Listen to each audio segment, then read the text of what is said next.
자, 오늘 우리 나눌 말씀은 사무엘상 18장 10절에서 11절 그리고 22장 1절에서 2절이에요. 두 군데인데 우리 찾아서 책갈피에 껴놓으시면 좋겠습니다. 사무엘상 18장 10절 11절 그리고 22장 1절에서 2절.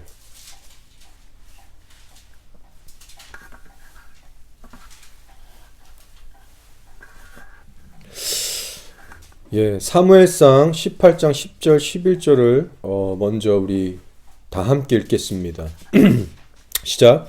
그 이튿날 하나님께서 부리시는 악령이 사울에게 힘있게 내림에 그가 집안에서 정신없이 떠들어대므로 다윗이 평일과 같이 손으로 수금을 타는데 그때 사울의 손에 창이 있는지라. 그가 스스로 이르기를 내가 다윗을 벽에 박으리라 하고 사울이 그 창을 던졌으나 다윗이 그의 앞에서 2번 피하였더라. 아멘. 자, 우리 사무엘상 22장 1, 2절로 넘어가겠습니다. 다 함께 읽겠습니다. 시작. 그러므로 다윗이 그곳을 떠나 아둘람 굴로 도망하매 그의 형제와 아버지의 온 집이 듣고 그리로 내려가서 그에게 이르렀고 환난당한 모든 자와 빚진 모든 자와 마음이 원통한 자가 다 그에게로 모였고 그는 그들의 우두머리가 되었는데 그와 함께한 자가 400명 가량이었더라. 아멘. 오늘은 다윗의 연단 두 가지 핵심이라는 주제로 말씀을 나누겠습니다. 오늘 뉴스 기사들을 요새 보면 참 총체적인 난국이구나를 절감하게 됩니다. 코로나 바이러스만 해도 이제 좀 진정이 돼가는가 싶었는데 우리 뉴질랜드, 한국만 봐도 다시 또 새롭게 시작되고 있고 전 세계가 지금 어려워지고 있습니다. 뿐만 아니라 경제적인 어려움에 대한 소식들, 이 와중에 또 다음 총리, 대통령은 누가 될 것인가, 선거의 이슈들부터 해서 흑인 인종차별의 문제로 사고들이 여기저기서 터지고 있고 각종 시위단체들이 일어나고 있고 폭력과 범죄가 증가하고 있고 사람들의 가치관이 급변하고 있고요. 종교인들과 정부가 싸우고 있습니다. 지금 지구상에 있는 모든 것들이 흔들리고 있어요. 그래서 현재 이 땅의 교회들은 정말 이렇게 혼탁하고 어지러운 세상 속에서 신앙생활을 하고 있는 것입니다. 자, 그렇다면 이런 시대를 살아가는 우리 믿는 자들이 어떻게 신앙생활을 해 나가야 할까? 오늘 말씀을 통해서 우리가 회복하기 원하는 신앙의 초점이 있습니다. 바로 그것은 우리의 신앙의 초점이 이 마지막 때 세상이 어떻게 돌아가고 있느냐, 거기에만 빠져 있는 것이 아니라 하나님 앞에서 정작 나는 어떻게 살아가고 있는 것인가, 내 자신에게 맞추자는 겁니다. 인터넷만 틀면 우리의 심령을 상하게 하는 소식들이 여기저기서 쏟아지고 또 실제 바쁘고 분주하게 살아가야 하는 이 현대사회 속에서 우리들의 영혼만큼은 반드시 주께 집중해야 합니다. 그러나 여기서 주께 집중한다는 말의 의미는 하나님 안에서 실제 내가 어떻게 살아가고 있는가에 대한 의미예요. 추상적인 의미가 아닙니다. 나는 정말 주님과 동행하며 살고 있는가. 그래서 오늘 여러분과 나누는 이 말씀이 또 하나의 이론과 지식적인 말씀으로 끝나지 않길 원합니다. 자, 오늘 다윗이 받은 연단에 대해서 살펴볼 건데 다윗은 이 사울에게 대략 13년에서 15년이라는 이 긴 세월을 도망자로서 살아야만 했습니다. 쉽지 않은 연단이었고 그러나 하나님께서는 이 특별한 고난의 기간 동안 특별한 목적을 가지고 다윗을 훈련시키셨어요. 자, 그렇다면 하나님께서 어떤 훈련들을 다윗에게 시키셨는가? 이것은 우리가 아는 것이 중요한데 그 이유는 다윗이 받은 이 동일한 훈련을 오늘날 예수 믿는 우리들에게도 동일하게 하시기 때문에 그렇습니다.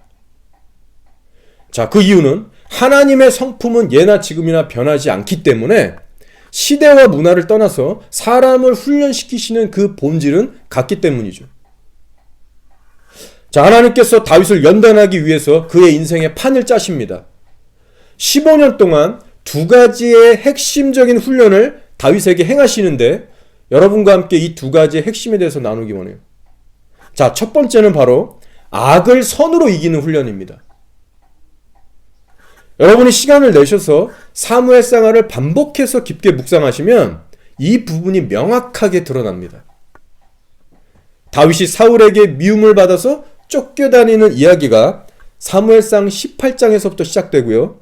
마지막 31장에 가서 사울이 드디어 죽기까지 다윗을 다룬 굵직굵직한 사건들을 일일이 묵상하시면 악을 선으로 이기는 훈련이 핵심이었다는 것을 여러분도 발견하게 되실 겁니다. 자, 소위 다윗은 도망자로 살았다는 표현을 하죠. 그러나 이 말을 쉽게 풀면 이런 거예요. 악을 선으로 이기는 삶을 살았다라는 말입니다. 다윗이 악을 악으로 그냥 갚아버렸다면 일찌감치 도망자 인생을 끝낼 수가 있었어요.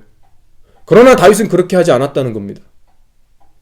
사울을 죽일 수 있었던 확실한 기회가 다윗에게 2번이나 있었어요. 여러분도 이걸 잘 아시는 부분이고 시간 관계상 이 부분을 깊게 다루진 않겠습니다만, 한 번은 엔게디 동굴에서 마주쳤고 2번째는 하길라산에서 기회가 또 있었습니다. 근데 이 사건들 속에서 우리가 눈여겨보길 원하는 것은요, 비단 다윗의 행동뿐만이 아니라 이 사건의 배후에서 지켜보고 계시는 하나님의 뜻을 깨닫기 원하는 겁니다. 사울을 죽일 수 있는 절호의 기회를 왜 하나님께서 2번이나 주셨냐는 거예요. 한 번도 아니고 왜 2번의 기회를 주셨느냐. 여러분, 이 2번의 사건들은요, 그저 우연으로 일어난 사건들이 아니었습니다. 인간의 계획으로 이루어진 사건이 아니었고 철저히 하나님의 계획에 따라 하나님의 시간표 속에서 이루어진 일들이에요. 그리고 이 사건들을 통해서 하나님은 다윗을 훈련시키고 계신 겁니다. 그것도 한 번으로 만족하지 않으시고 2번을 치르게 하셨어요. 자, 구체적으로 어떤 훈련입니까? 바로 악을 선으로 이기는 훈련입니다. 지칠 대로 지쳐있던 다윗에게 이건 절호의 기회였어요. 사울을 향한 원망, 미움, 혈기, 복수심을 다 내려놓고 사울을 용서하고 품는 훈련을 주님은 주셨습니다. 그래서 악을 선으로 이기는 이 훈련에는요, 사실상 모든 성령의 열매가 녹아져 들어갑니다. 남을 용서하고 품는 훈련, 인내하고 오래 참는 훈련, 하나님에 대한 복종과 충성의 훈련, 다 포함되어 있어요. 그리고 이런 극적인 훈련이 다윗의 인생에 2번이나 있었다는 것은요, 그만큼 악으로 선을 이기는 훈련이 오늘날 우리 성도들에게 얼마나 절대적으로 필요한가, 이것이 얼마나 중요한가를 성경에 강조하고 있는 부분입니다. 여러분, 우리가 성경을 볼 때요, 다윗이 얼마나 잘했고 위대한가, 이것만 볼 것이 아니라 더 중요한 것은 그 뒤에서 역사하고 계시는 하나님의 뜻과 성품을 발견하는 일이 너무나도 중요합니다. 왜냐하면 우리는 결국 사람이 아니라 하나님의 뜻을 쫓아가야 되는 그런 자들이거든요. 자, 계속해서 악을 선으로 극복하는 이 훈련이 얼마나 성도에게 중요한가, 그리고 실제 다윗의 삶에 이 훈련이 얼마나 반복적으로 이루어졌는가, 성경의 흐름을 제가 얘기해 드릴게요. 자, 어떤 날은 다윗도 인간인지라 자기의 혈기에 무너져서 악을 악으로 갚는 그런 때도 있었습니다. 자, 어떤 사건이에요? 바로 나발이라고 하는 악한 자를, 그 집안을 쑥대밭으로 만들기 위해서 다윗이 분노했던 때가 있습니다. 여러분도 이 사건을 잘 아실 거예요. 간략하게 설명드리면 다윗과 그의 부하들이 어느 날 들에서 머물고 있었는데 나발이라고 하는 큰 부자의 종들, 그 양치는 목자들을 맞닥뜨리게 됩니다. 근데 다윗이 호의를 베풀어서 밤낮 그들을 도적대로부터 보호해줘요. 호의를 베풀어요. 어느 것 하나 뺏은 것이 없었어요. 그리고 시간이 좀 흘러서 큰 부자였던 나발에게 다윗이 음식을 달라고 정중하게 부탁을 합니다. 자기의 종들을 보내요. 왜냐하면 이때 당시 사울왕에게 쫓겼던 터라 풍족한 양식이 그들에게 없었습니다. 그래서 정중하게 부탁을 했어요. 자, 근데 이때 부자였던 나발이 다윗이 누구냐? 나는 모르겠다. 대놓고 모욕하고 무시를 하면서 단번에 거절을 한 사건입니다. 그리고 다윗이 이때 심히 분노하면서 어떻게 이 자가 나한테 이럴 수가 있냐. 나발의 집안을 쑥대밭으로 내가 다 죽여버리겠다. 작정을 하고 쳐들어갑니다. 자, 여러분 지금 이 사건을 보시면 뭔가 다윗답지 않은 행동을 하고 있어요. 왜냐하면 사울이 자기를 괴롭히는 그 죄에 비하면, 그 악에 비하면 지금 나발이 자기한테 한 행동은요, 세 발의 피거든요.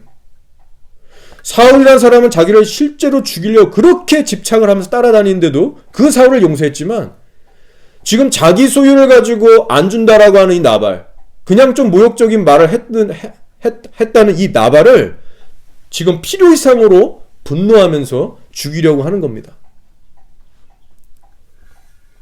자, 여러분, 이 상황은요, 지금 하나님께서 다윗을 훈련하고 계신 한 상황이에요. 나발의 종들을 그 전에 들에서 만나게 하신 사건도 우연이 아니고 하나님의 계획 속에 있었고, 나발에게 음식을 구하는 상황에 놓인 것도 우연이 아니라 하나님이 지금 훈련하고자 허락하신 상황이라는 겁니다. 그런데 하나님께서 보시니까 다윗의 이 나발을 대하는 태도를 보니까 하나님이 기뻐하지 않으신 거예요. 그리고 이번에는 다윗이 정신을 못 차리니까 큰 은혜를 베푸셔서 다윗을 도와주십니다. 자, 어떻게 도와주시냐면 사람을 보내세요. 다윗이 나발한테 쳐들어가는 이 길목에 누구를 보내시냐면 나발의 아내인 아비가일이라는 여인을 보내십니다. 지혜롭고 정말 믿음이 좋은 여인이었어요. 이 아비가일을 보내셔서 중재하게 하세요. 아비가일이 나발을 대신해서 용서를 하게 하시고, 용서를 구하게 하시고, 음식을 또 대접하게 하고, 다윗의 노를 풀어요. 그리고 하나님의 뜻을 전달하게 합니다. 그때 다윗이 이 아비가일의 말을 듣고 정신을 번쩍 차리면서 돌이키게 돼요. 아, 그렇구나. 하나님께서는 이 복수를 싫어하시는구나. 내가 악을 악으로 갚는 이 복수를 미워하시는구나. 그래서 지금 아비가일을 통해서 나를 막으시고 하나님의 음성을 들려주시는구나. 이때 다윗이 혈기를 한번 내려놓고 하나님께 감사의 고백을 드립니다. 여러분, 이 사건도 마찬가지예요. 제가 흐름을 지금 말씀드리고 있는 거예요. 우리는 아비가일을 보내신 배후에 계신 하나님을 볼 수 있어야 됩니다. 지금 하나님께서는 계속해서 사울뿐만이 아니라 나발이라는 자를 또한 들어 사용하셔서 다윗을 가르치고 계세요. 너 다윗아, 너는 언제나 악을 악으로 갚지 말고 선으로 이겨야 한다. 다윗은 누굴 만나도 어딜 가도 항상 이 훈련을 받았던 겁니다. 자, 그리고 이 훈련과 더불어서 이 나발 사건은요, 우리 예수 믿는 자들이 하나님께 간절히 구해야 될 복이 어떤 복인지에 대해서 가르쳐주고 있어요. 우리가 하나님께 간절히 구해야 할 복, 무엇보다도 우선적으로 구해야 될 복, 그게 무엇입니까? 바로 내게도 아비가일을 보내달라는 복이에요. 무슨 말이에요?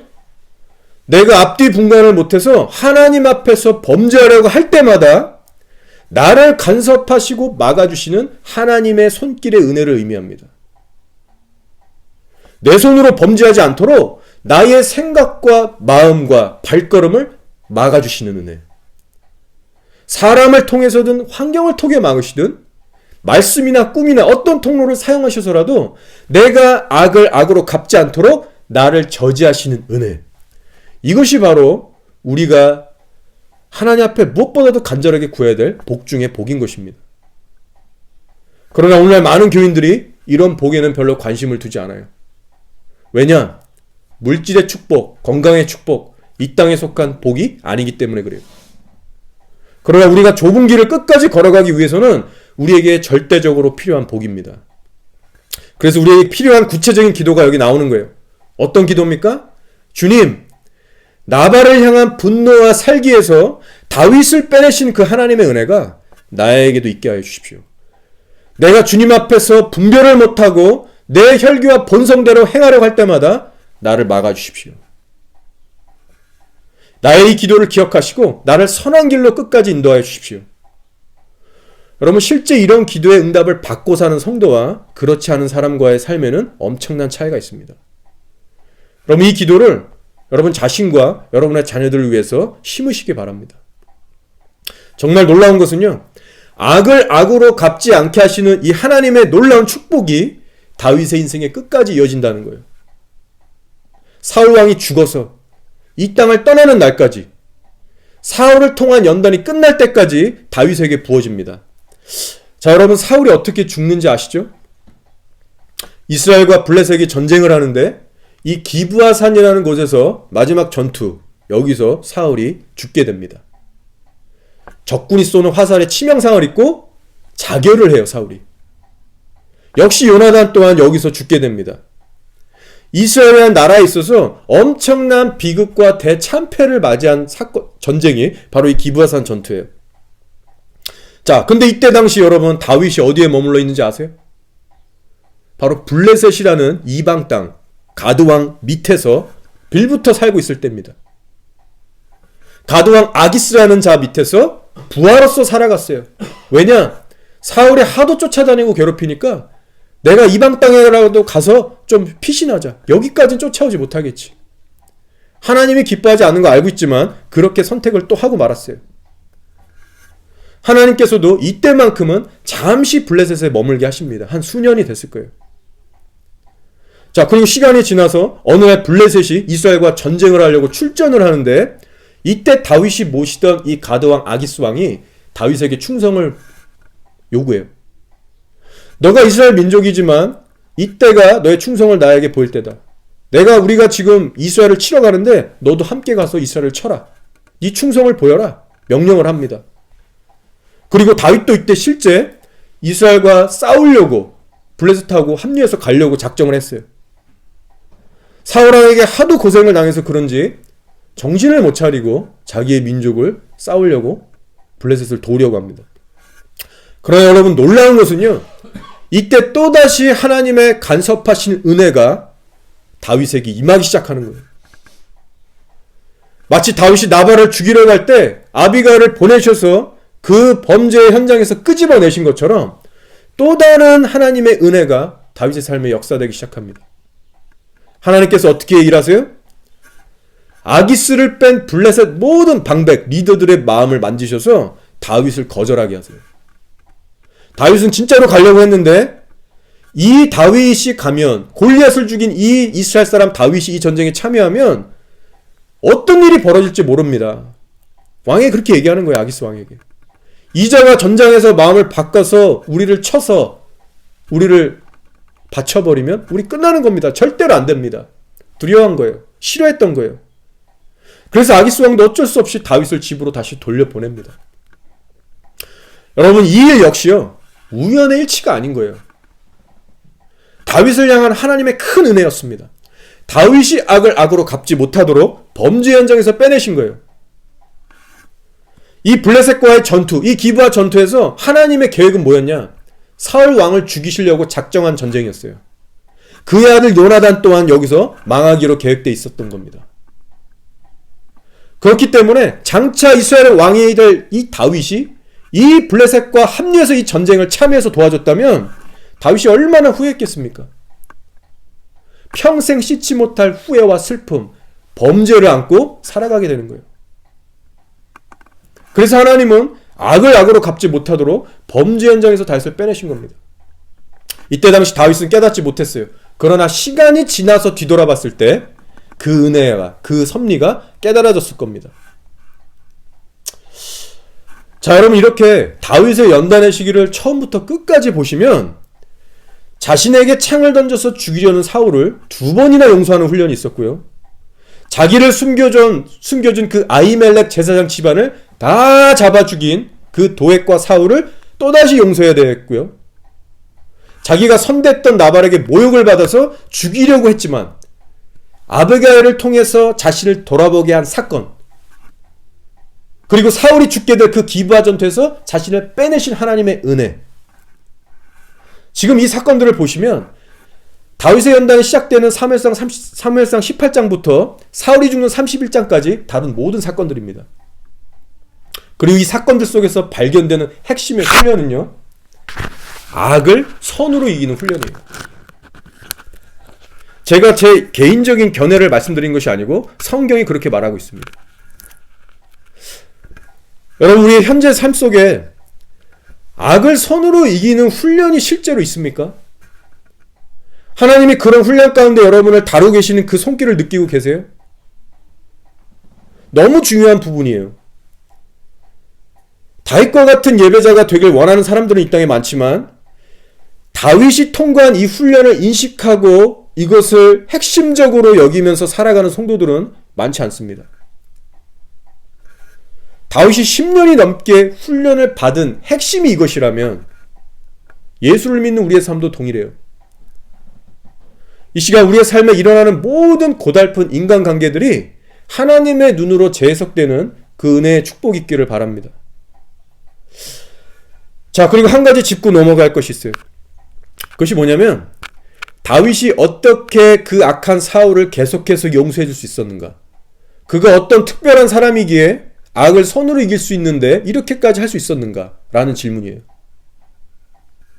물론 여기에는 하나님의 도우심도 있었습니다. 그러나 우리가 이 시간 살펴보고자 하는 것은 우리 인간 쪽에서 해야 될 몫을 말하고 싶어요. 여러분, 다윗이 보통 사람들보다도 악을 손으로 이길 수 있었던 그 이유가 뭐냐면 바로 하나님의 말씀 때문이에요. 구체적으로 얘기하면 하나님의 말씀이 다윗의 심령을 사로잡고 있었기 때문에 가능했습니다. 시편 37, 31절에 이런 말씀이 있어요. 그의 마음에는 하나님의 법이 있으니 그의 걸음은 실족함이 없으리로다. 여러분, 다윗의 마음에 심겨졌던 강력한 말씀이 뭐였는지 아세요?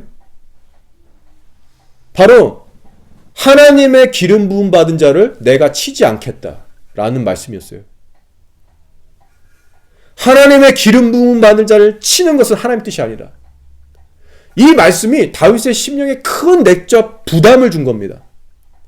이 말씀이 다윗의 심령을 붙들고 사로잡았던 거예요. 그래서 사울을 놓아줄 수 있었던 겁니다. 만약 다윗의 마음에 이런 말씀의 영향력이 실제로 없었다면 그만큼 쉽게 넘어졌을 거예요. 그의 마음에는 하나님의 법이 있으니 그의 걸음은 실족함이 없으리로다. 여러분, 지겹도록 들으셨겠지만 날마다 성경 말씀을 묵상하시기 바랍니다. 여러분의 심령에 그 말씀이 강력하게 새겨질 수 있도록 시간을 투자하시고 집중해서 깊게 묵상하셔야 돼요. 우리들이 하나님을 믿는 자라면 어느 정도까지 하나님의 말씀을 묵상하고 사모해야 하는가? 시편 기자가 이렇게 말합니다. 시편 119편 10절 11절이에요. 내가 전심으로 주를 찾았사오니 주의 계명에서 떠나지 말게 하소서. 내가 주께 범죄하지 아니하려 하여 주의 말씀을 내 마음에 두었나이다. 여러분, 하나님은 어떠한 사람들을 도우십니까? 평소에 말씀에는 전혀 관심도 두지 않고 기도도 하지 않는 그런 사람들을 하나님께서 도우세요? 성경에 그런 말씀 있으면 저한테 와서 보여주세요. 그렇지 않습니다. 하나님은 전심으로 자기를 찾고 그 말씀을 마음에 새기며 사모하는 자를 도우신다라고 말씀하고 있어요. 그래서 역대하 16장 9절에서는 여호와의 눈은 온 땅을 두루 감찰하사 전심으로 자기에게 향하는 자들을 위하여 능력을 베푸시니라고 했어요.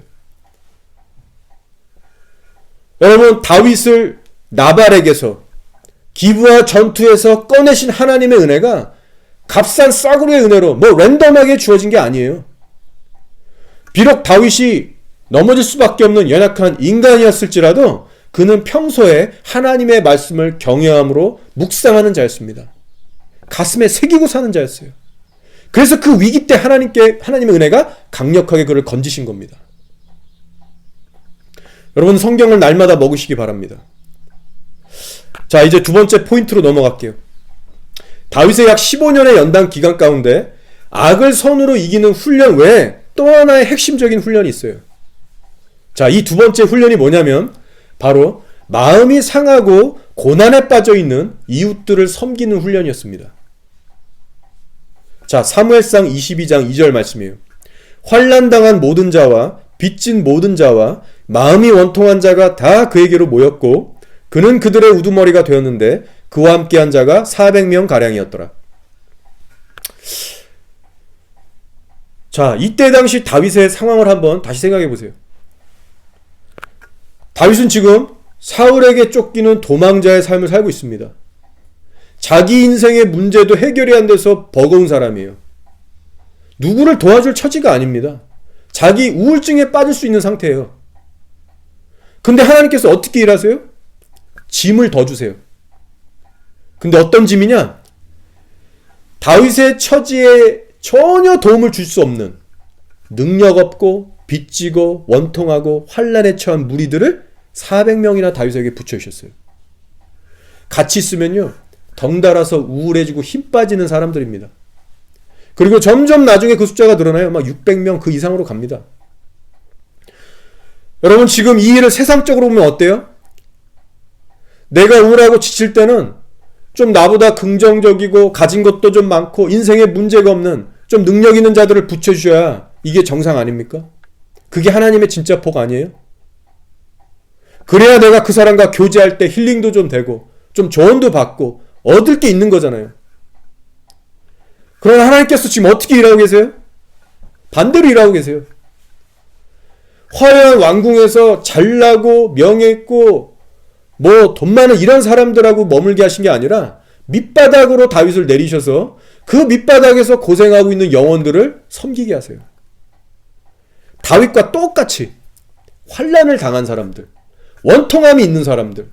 그래서 하나님이 잠시라도 그 손을 놓으면 정말 하나님께 빛을 지지 않으면 살아갈 힘이 없는 사람들, 그런 사람들을 붙여주시는 거예요. 여러분, 하나님께서는요, 예수님을 믿는 오늘날의 성도들에게도 이 동일한 훈련을 하고 계십니다. 제가 하나님께 참 감사한 것 중에 하나는 제 인생을 뒤돌아보면 제 주위에는 예전부터 지금까지 뭐 세상적으로 잘나고 뭐 문제가 없고 태평하게 사는 이런 친구들 거의 없었어요. 제가 예전에 방황했던 시절도 돌아보면 거의 제 친구들은 가정이 다 깨지고 문제들 투성이고 뭔가 모자란 사람들이었어요.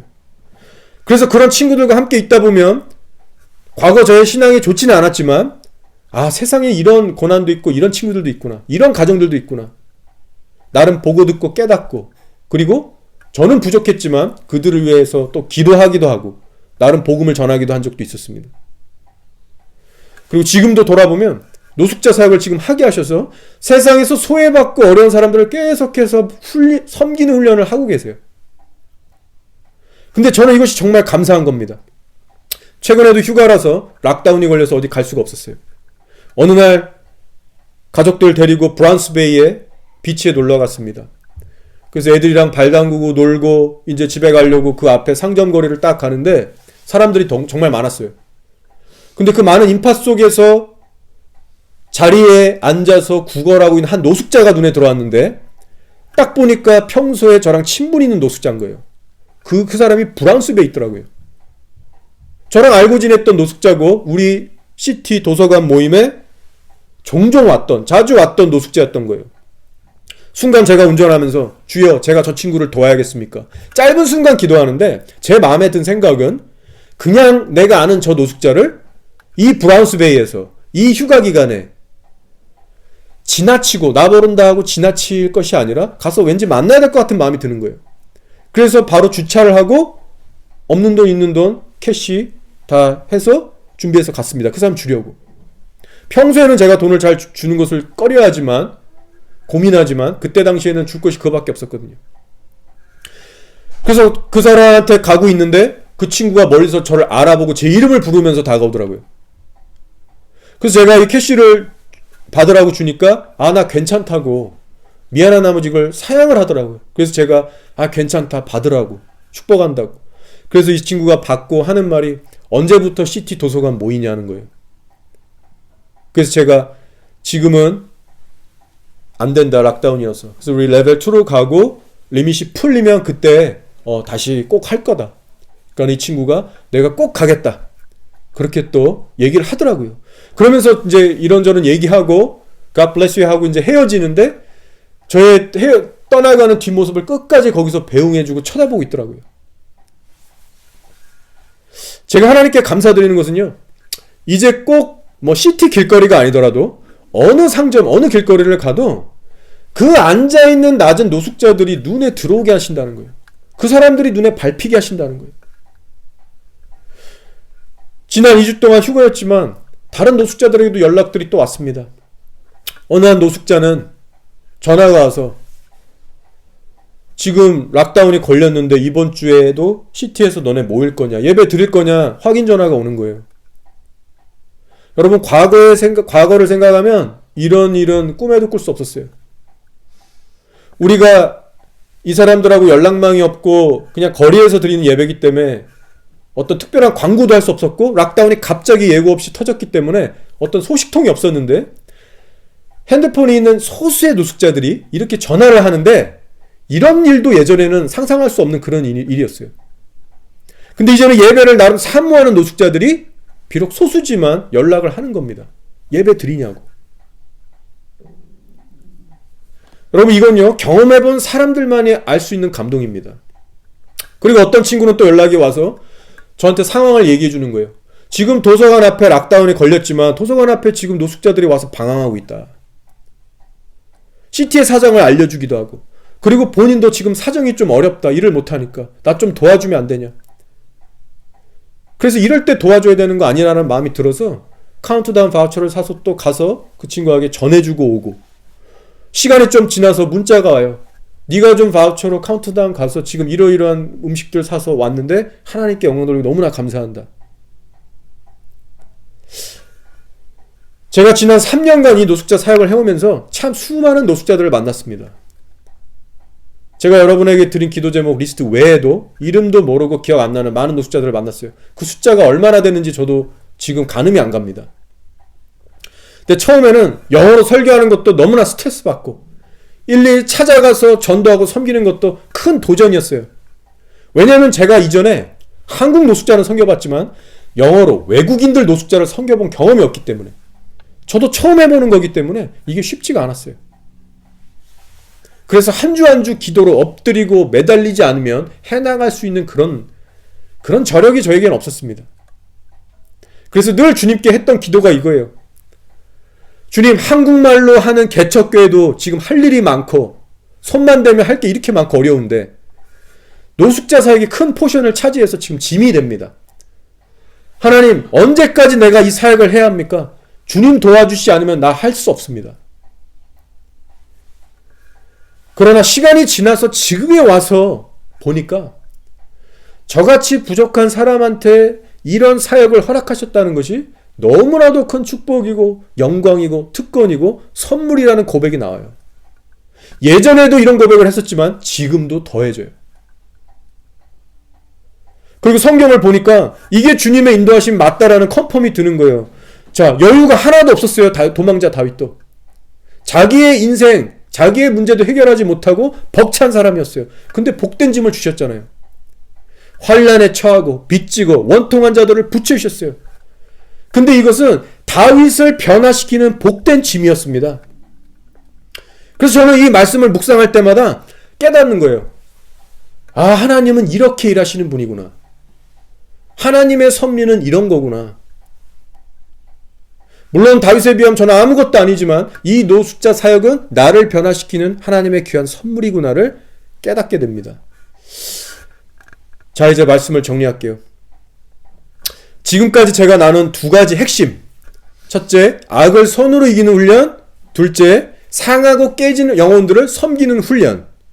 이 두 가지가 바로 다윗의 약 15년이 되는 연단의 기간 동안 하나님께서 집중적으로 다루신 핵심 영역들입니다. 그리고 여러분이 시간이 되셔서 사복음서를 묵상하시면 예수 그리스도의 생애 삶에도 이 두 가지의 핵심이, 이 열매들이 두드러지게 나타나는 것을 볼 수 있으실 거예요. 이건 제 개인적인 견해가 아닙니다. 그리고 이 15년 동안 다윗이 연단을 받은 무대 장소가 어디냐?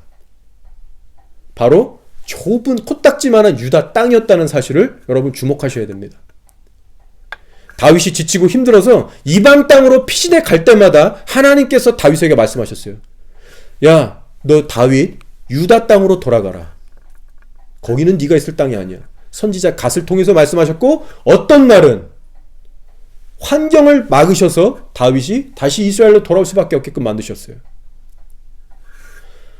여러분, 다윗이 연단받은 정소는요, 엄청나게 큰 아메리카 대륙이나 아프리카 대륙이 아니에요.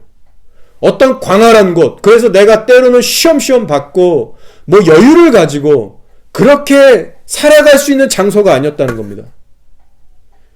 유다라고 하는 아주 제한되고 좁은 땅 위에서 숨막히고 쉴 새 없이 그 연단을 다윗은 받았던 거예요. 여러분, 오늘날 하나님께서 우리 성도들에게 일하시는 방식도 동일합니다.